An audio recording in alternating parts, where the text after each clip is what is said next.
Bonjour à tous et bienvenue à ce Savane Midi. Voici les titres.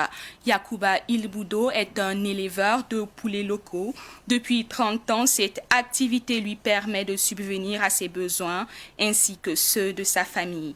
Il nous parle de son métier d'éleveur dans ce journal.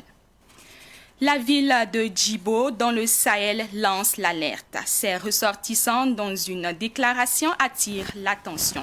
La situation sécuritaire et humanitaire asphyxie cette ville. On vous en parle dans quelques instants dans ce Savane Midi. À Kongoussi, ce sont les déplacés internes qui reçoivent des dons de la Fédération des associations de commerçants artisans, orpailleurs et transporteurs du BAM, des produits de première nécessité d'une valeur de 6 millions de francs CFA que nous vous présenterons dans cette édition. Une fois de plus, bonjour. Comme annoncé en titre, la ville de Djibo dans la province du Soum aussi en difficulté. Elle se trouve dans une situation sécuritaire humanitaire préoccupante. L'électricité et le carburant y manquent. Dans cette ville, il n'y a plus qu'un seul réseau de téléphonie mobile qui fonctionne. Impossible de faire des transferts mobiles d'argent. Les denrées alimentaires de première nécessité, quant à elles, commencent à se faire rares. Et pour le moment, l'aide qui parvient à Djibo provient de l'action humanitaire de quelques organisations qui sont toujours sur place. Les populations crient donc à l'aide, un SOS lancé par des ressortissants de la province du Soum. La Fédération des associations de commerçants artisans, orpailleurs et transporteurs du BAM ont pensé aux déplacés internes de Kongoussi. Elle leur a fait des dons composés de vivres, de savon et de couvertures hier à Kongoussi. Tout ceci est estimé à 6 millions de francs CFA. Abdoulaye Kinda. La Fédération des associations des commerçants, artisans, orpailleurs et transporteurs du BAM a mobilisé 8,5 tonnes de riz, des nattes, du savon et des pailles en faveur des personnes déplacées de Kongoussi. Elle l'a fait pour répondre à l'appel des différentes autorités de la province. C'est en début d'année, on est allé juste pour souhaiter meilleure vie et bonne année à monsieur le haut-commissaire de la province du BAM, à monsieur le maire de la commune. Mais quand on allait de tous les deux côtés, en tout cas, ils ont demandé aux commerçants si on pouvait faire quelque chose vraiment pour les déplacés internes, qui est vraiment une grande charge pour eux. On a pu réunir plus de 6 millions pour pouvoir convertir en vivres et nature. Les dons composés de riz, de nattes, de savon, de couvertures, de pailles, habits enfants et autres choses. 320 déplacés internes de Kongoussi ont bénéficié chacun d'un sac de 50 kg de riz, de 2 nattes, de boules de savon, de 3 pailles et de couvertures. Le haut-commissaire de la province du BAM, qui a reçu le don, a salué l'acte. Nous sommes très satisfaits et nous tenons sincèrement à dire merci à cette fédération pour sa belle initiative, pour sa vision, pour sa compassion, sa solidarité exprimée en tout cas envers ces personnes déplacées internes. Nous osons croire en tout cas que cet élan de solidarité, ce bel exemple de solidarité sera en tout cas suivi par d'autres structures, par d'autres personnes de la province du BAM. Il ne faut pas attendre que tout vienne d'ailleurs. Donc cela montre que la communauté en tout cas s'organise elle-même pour pouvoir gérer ces problèmes. Donc c'est ce qu'on appelle la résilience interne et nous saluons cela en tout cas sa juste valeur. À la date du 23 décembre 2021, Kongoussi comptait 60 000 déplacés internes. Leur vœu le plus cher, c'est de retourner dans leur localité. Et les chefs d'État membres de la CEDEAO se sont réunis hier en session extraordinaire à Accra, la capitale ghanéenne. Face à la situation sociopolitique au Burkina Faso, la CEDEAO confirme la suspension du Burkina Faso de toutes ses institutions. Elle appelle l'autorité militaire à mettre en place les organes de la transition, à adopter un calendrier électoral et à favoriser le retour à l'ordre constitutionnel le plus rapidement possible. Enfin, elle instruit la commission de la CEDEAO à maintenir le contact avec les nouvelles autorités du Burkina à travers la mise en place de mécanismes de suivi auxquels seront associés l'Union africaine et les Nations unies dans le but d'accompagner la transition. Tout autre chose à présent, le cercle de conscience citoyenne, le CREC, s'est prononcé hier sur la situation qui a conduit les militaires à prendre le pouvoir au Burkina Faso. Selon cette organisation, ce coup d'État est une suite logique du fait de la malgouvernance de l'ancien régime face aux défis sécuritaires. Suivez ce reportage.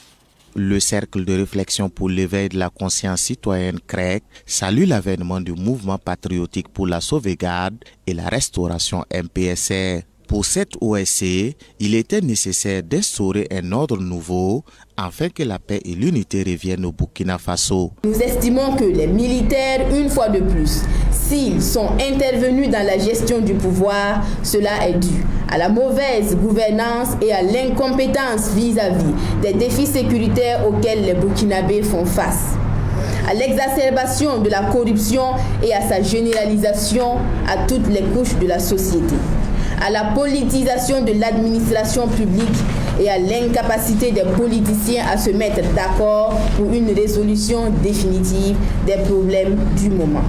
Le cercle de réflexion pour l'éveil de la conscience citoyenne interpelle les nouvelles autorités sur la nécessité d'aller dans le sens des aspirations du peuple. Nous, on n'entend pas de cette transition faire revenir encore des anciens bourreaux de ce pouvoir. Non, nous entendons de cette transition de donner une nouvelle opportunité au Burkina Faso de pouvoir se départir des autres nations pour vraiment se développer et être une référence pour toute l'Afrique et pour tout le monde. Une transition qui va mettre au devant de tout l'intérêt général de la nation. Une transition qui va réfléchir objectivement sur les véritables maux qui minent notre société et qui va proposer des solutions convenables, des solutions pertinentes pour faire sortir notre pays de l'ornière. Parce qu'actuellement, notre pays est miné de tout, que ce soit sur le plan sécuritaire, que ce soit la malgouvernance, que ce soit au niveau de la sécurité. Nous sommes vraiment empoisonnés. Pour le CREC, qui dit ne pas s'inquiéter des éventuelles sanctions de la CEDEAO contre le Burkina Faso, invite l'instance sous-régionale à être plus proche des populations et tenir compte dans ses prises de décision des aspirations du peuple. Le mouvement des intellectuels pour le développement, le MID, sur ce qui concerne le coup d'État qui a fait chuter le président Roch-Marc Christian Kaboré. Le MPSR s'inscrit dans la déclaration des partis et formations politiques de l'ex-CFOP. Ils sont donc à la disposition du nouvel homme fort du pays. Pakisba, Mariam Ouedraogo nous en dit plus dans ce reportage. 10 jours après la prise du pouvoir par le mouvement patriotique pour la sauvegarde et la restauration, MPSR, le président du mouvement des intellectuels pour le développement MID, Haruna Kindo, se prononce et martèle que la démocratie libérale à l'occidental n'est pas adaptée aux réalités africaines. Le mal de l'Afrique en général et du Faso en particulier est simplement le choix du modèle démocratique occidental qui n'est ni de près ni de loin adapté aux réalités de nos peuples. Toute gouvernance qui ne met pas en avant la saine répartition des ressources de l'État, qui n'accorde pas une justice pour tous, qui ne prend pas en compte le quota jeune, qui ne choisit pas que des hommes voués de patriotisme et d'amour pour son prochain dans les plus hautes fonctions de l'État, ne peut que tomber dans la colère militaire ou civile, dont les insurrections populaires et les coups d'État. Le MID dit s'inscrire entièrement dans la déclaration des partis et formations politiques de l'ex-CFOP, qui va restaurer de façon définitive l'autorité de l'État, réconcilier les Burkinabés, rayer l'incivisme, anéantir la corruption, redresser toutes les institutions et administrations du pays et mettre tous les Burkinabés au travail bien fait. Réviser tous les accords internationaux de sorte à prioriser les intérêts du peuple et surtout dans une logique gagnant-gagnant. Revoir le système électoral de sorte à condamner énergiquement la corruption électorale et travailler à permettre à nos populations d'être à même d'évaluer, d'analyser et de comprendre le programme de société des candidats à la présidentielle avant les votes. réorganiser l'armée de sorte à cultiver une discipline exemplaire et sans égale en son sein et de lui apporter un accompagnement conséquent en matériel et en ressources afin de ramener la paix, la sécurité et la cohésion sociale au Faso. Inviter la CEDEAO à revoir son mode de fonctionnement de sorte à apporter à temps des solutions idoines aux problèmes des nations, de mettre en œuvre dans de meilleurs délais sa monnaie unique purement africaine, de renforcer et rendre opérationnelle sa force conjointe dotée d'un minimum de 20 000 hommes et surtout de travailler à faire respecter la constitution de chaque État membre par les différents chefs d'État en exercice. Le MID s'est dit prêt à accompagner le gouvernement du MPSR. Concernant la gestion de collectivités territoriales par délégation spéciale, le secrétaire général de la mairie de Niou, François-Janvier Lessogo, réagit. Il se dit être prêt à collaborer avec les nouveaux responsables et il affirme que toutes les conditions sont réunies pour la bonne marche de la mairie de Niou. Par ailleurs, François-Janvier Lessogo dit être inquiet quant à la gestion de lotissement à Niou. Il est interrogé par Issa Oumar Atié et Solange Kwama. Pour l'instant, je pense que tout est suspendu. Nous allons peut-être rester patients, quitte à ce que la tutelle nous donne des directives assez claires afin que nous puissions prendre les dispositions qui sied. Ce n'est pas la première fois que cela intervient. Je me pense bien qu'en 2014, il y a eu, suite à l'insurrection populaire, il y a eu la dissolution des conseils municipaux. Et en 2014, je pense que c'était les secrétaires généraux des mairies qui étaient chargés de l'expédition des affaires courantes en attendant la mise en place de délégations spéciales. Comme toutes les autres communes, les instances ne manquent pas, mais je pense que les préfets, étant donné que ces préfets déjà vivent au sein de la collectivité, il n'y a pas de problème. En collaboration avec les secrétaires généraux, je pense que tous les dossiers en suspens, on pourra essayer de les évacuer du ressort de la loi. Comme également, il y a des dossiers où peut-être les chefs de circonscription administrative ne seront pas à mesure de gérer. Donc, il faut rester patient. Notamment les histoires de lotissement. Généralement, les histoires de lotissement, c'est des dossiers assez sensibles. Donc, il faut rester vigilant jusqu'à ce que le ministère autorise les CCA à toucher ce genre de dossiers. La loi va définir quelles sont les compétences, quelles seront les attributions des délégations spéciales dans la gestion des affaires des collectivités. Poursuivons l'actualité avec le procès de l'assassinat de Thomas Sankara et de ses 12 compagnons. Hier, la partie civile a demandé au tribunal de reconnaître le général Gilbert Diendéré coupable des faits de subordination de témoins et de recel de cadavres qui lui sont reprochés. Germaine Farama nous fait le point. Cette deuxième journée des plaidoiries de la partie civile a été consacrée à la corroboration des faits reprochés aux accusés du coup d'État de 1987. Sur les faits de recel de cadavres reprochés à l'accusé Gilbert Diendéré, la partie civile a demandé au tribunal de le reconnaître coupable et lui appliquer la peine qui convient. La partie civile a démontré que Gilbert Diendéré a dissimulé les cadavres en les enterrant clandestinement pour que la vérité ne soit jamais connue sur leur mort. La partie civile va plus loin en démontrant que ces corps n'ont jamais été enterrés mais recouverts de terre au vu de la profondeur des tombes qui allait de 15 à 65 cm. Pour la partie civile, l'accusé a banalisé et réduit au stade d'animaux Thomas Sankara et ses 12 compagnons jusqu'à ce qu'on ne puisse plus les identifier. La partie civile a plaidé pour que l'accusé Gilbert Diendéré soit aussi reconnu coupable pour les faits de subordination de témoins. Concernant les infractions d'assassinat et d'atteinte à la sûreté de l'État reprochées à l'accusé Yamba Élisée Ilboudo, la partie civile estime qu'il est bel et bien coupable, mais demande au tribunal de prendre en considération Sa participation a fait connaître la vérité dans ce procès.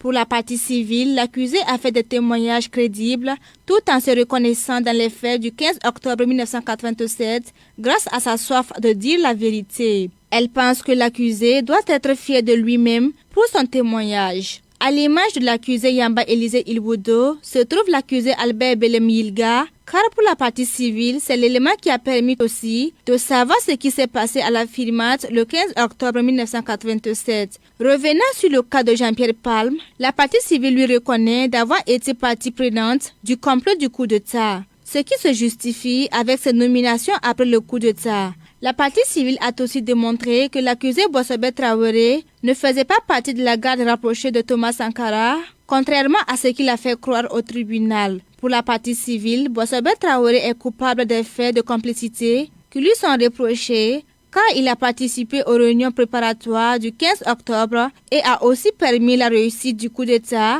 en signalant les déplacements des éléments du président Sankara. Les plaidoiries de la partie civile se poursuivent le lundi 7 février à la salle des banquets de Ouara 2000.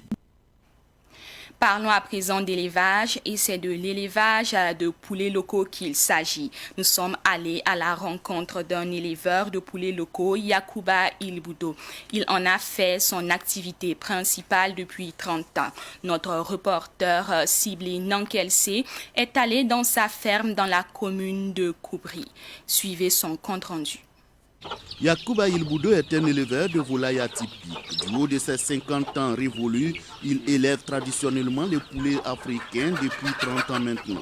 Avec une poule au départ, Yacouba Ilboudo se retrouve aujourd'hui avec 700 poulets africains par an. J'ai démarré avec une poule. Petit à petit, le nombre de poulets a augmenté. Mais actuellement, je peux compter entre 600 et 700 poulets. Depuis le début jusqu'aujourd'hui, mes poulets locaux ne meurent pas. C'est l'élevage que j'exerce pour nourrir ma famille. Mais je rends grâce à Dieu. Yacouba Ilboudo fait un chiffre d'affaires de près de 2 millions de francs CFA par an. Mais cela quand il y a la clientèle. La baisse de la demande de volailles et la cherté des aliments comme le maïs aggravent la situation. Je peux vendre 700 poulets par an. Mon chiffre d'affaires s'élève à plus d'1 million de francs CFA parfois, puisque le coulement des poulets fait défaut souvent. Et l'acquisition des aliments pour nourrir les poulets est problématique. Si on obtient de l'aide financière, ça va me permettre de produire plus. Yacouba Ilboudo a sa propre stratégie pour obtenir beaucoup de poussins. Sa stratégie consiste à mettre dans un poulailler 10 poules et un seul coq.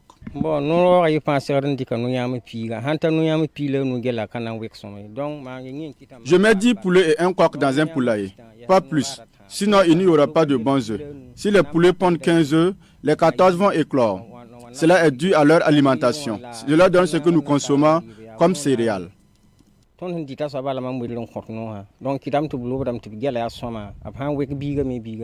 Yacouba Ilboudo n'exerce pas seul cette activité. Il est soutenu par son épouse Assetou Ouedraogo. Vraiment, l'élevage de poulets locaux n'est pas facile. Quand mon mari est empêché, je m'occupe très bien des poulets en leur donnant à manger et à boire. Le problème, c'est l'alimentation des volailles. Je suis très contente parce que nous arrivons à satisfaire nos besoins quotidiens et à scolariser nos enfants. Nous voulons de l'eau, fourrage. Parce que sans eau, les volailles et les moutons souffrent beaucoup. Donc, il faut au moins 2 barriques d'eau par jour, ce qui est difficilement accessible. Actuellement, cet éleveur expérimenté détient dans sa ferme plus de 300 poussins.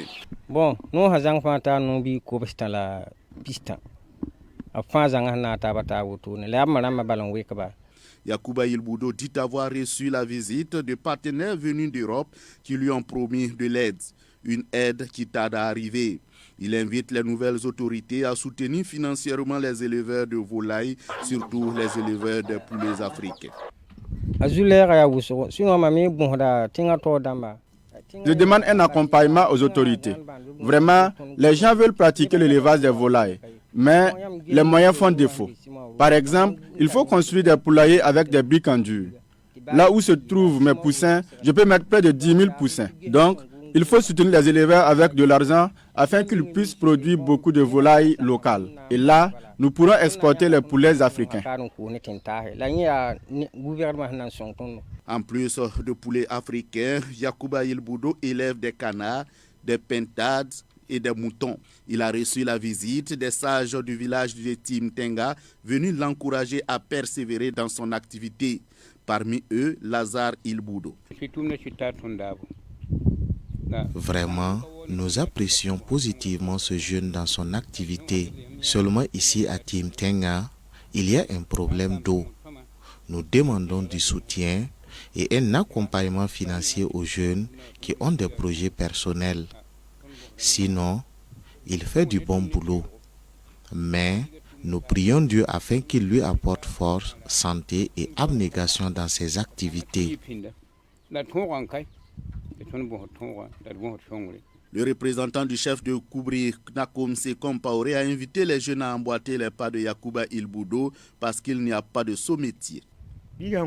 L'élevage, la menuiserie, la maçonnerie sont tous des emplois qui peuvent nourrir son homme.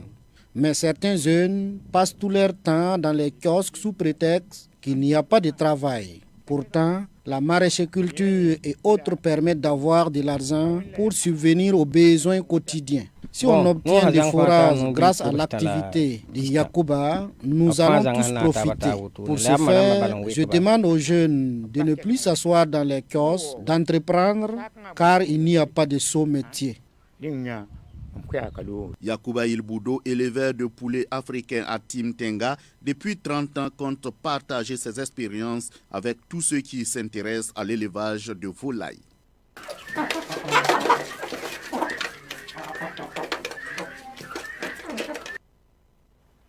Allons à Boussé, dans le Kourouégo, pour parler de cherté de vie qui menace les populations. Les prix des produits de grande consommation explosent. Riz, maïs, mil, légumes ne sont pas à la portée de tous. Quelle en est la cause? La crise sécuritaire, la faible pluviométrie.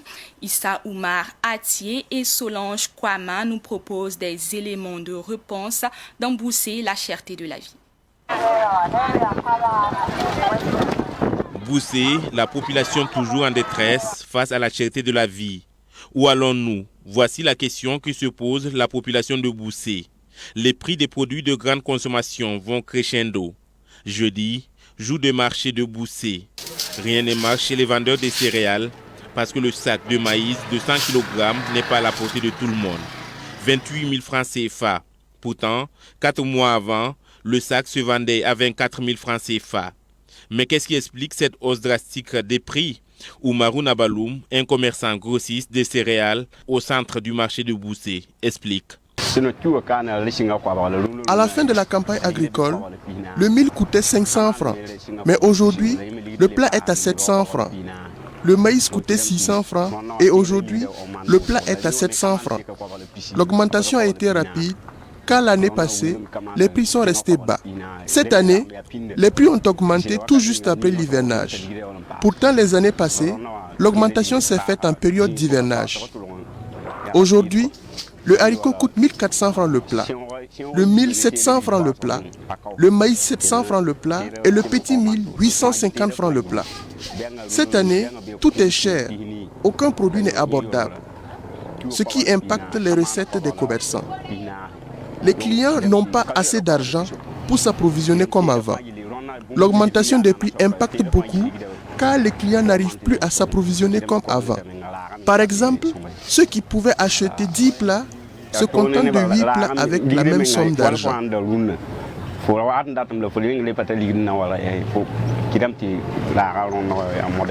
Comme Oumarou Nabaloum, Antoinette Zungrana, tenancière d'un grand magasin de vente de légumes, se plaint. Le sac de choux, de poivrons et de concombres coûte extrêmement cher. Le sac d'oignons de 100 kg bat tous les records. 22 500 francs CFA l'année dernière, 60 000 francs CFA cette année. C'est pour le moins catastrophique, dit-elle. C'est cher. Parce que cette année-là, c'est pas facile. Il y a manque d'eau. D'après ceux qui cultivent, il y a manque d'eau. comment on dit ça? Engrais là c'est tellement cher parce que le sac là ça vaut 25 000. Donc il y a beaucoup de gens qui n'ont pas travaillé les légumes. Donc c'est trop cher. Moi-même je parle jusqu'à couvrir. Je parle jusqu'à couvrir pour chercher les légumes pour venir à Boussé ici. L'an passé là, chou là, ça là. Les 30 sous comme ça, on paye à 3 000. Et cette année là, 30 sous là, ça fait 6 500. Nous on paye là-bas comme ça. Est-ce que les gens peuvent payer ça quand vous amenez ici? Ah, mais voilà, ils ont dit que c'est cher, on va faire comment? Sincèrement dit c'est cher. C'est cher. Et les autres légumes? Les autres légumes, tout. Les concombres là, l'an passé on payait le sac là 6 000, 5 000. Et cette année là, ça fait 17 500. C'est trop cher. Et les oignons aussi c'est cher. Voilà les sacs là. L'an passé on payait à 22 500 à 20 000. Et cette année ça fait 60 000 le sac. Il n'y a pas moyen. On se débrouille dedans comme ça. Des fois même tu vends, ça n'arrive même pas l'argent. Mais comme c'est notre travail, on est en train de nous arranger. Peut-être ça va venir changer. Je ne sais pas. Sinon c'est pas facile. Pour les légumes, la hausse des prix est due à la cherté des engrais chimiques utilisés par les agriculteurs d'une part, au coût du transport et au manque des pluies conséquentes pendant la saison pluvieuse d'autre part. Actuellement, les prix ont augmenté. Le prix d'achat est cher également. Ce que nous achetions à 500 francs coûte aujourd'hui 1000 francs. Le prix du chou a augmenté ainsi que celui des tomates. Sonia Kinda et Aisha Koumbem viennent de faire leur achat de tomates et d'autres légumes, visiblement remontés contre l'inflation. Je suis venu payer de l'oseille. Cette année, il y a une nette augmentation par rapport à l'année dernière. Ce que je tiens m'a coûté 750. Cette année, vraiment, c'est cher. C'est très cher par rapport aux autres années. Voilà, par exemple, les choux et aubergines et autres là, c'est cher par rapport aux autres années. C'est ce que je constate. Bon, les choux, nous avons de 150. Un chou entier, 150, 200, 300. Voilà. Mais avant, c'était à combien? Bon, avant, on pouvait avoir un chou entier à 100 francs, souvent même 50 francs. Mais les petites tailles là, voilà. À une centaine de mètres du marché de Boussé se trouve Rasmane Ouedraogo, promoteur d'une boutique où il vend en gros et en détail. La différence entre lui et les autres commerçants, c'est que lui, il reconnaît la hausse des prix, mais ignore les causes. Nous ne savons pas. Sinon, au présent, les sacs de lait, là, c'est pas comme avant là. Les sacs de lait, là, c'est cher. Ça, là, même, nous, on vendait ça avant la même chose. On vendait ça même 9 000 là. Au présent, là, même, nous, on vend ça à 10 000 même. Les 25 kilos là. 50 kilos là, c'est 19 500. Et pourquoi c'est comme ça? Nous ne savons pas. La commune de Boussé n'est pas loin de l'insécurité alimentaire. L'autorité est donc interpellée pour agir très rapidement, nous confient discrètement certains commerçants.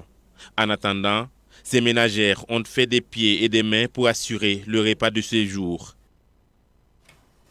Parlons sport à présent. Après la défaite des étalons, les regards sont désormais tournés vers le match de classement qui se tiendra demain à Yaoundé au stade Amadou Ahidjo.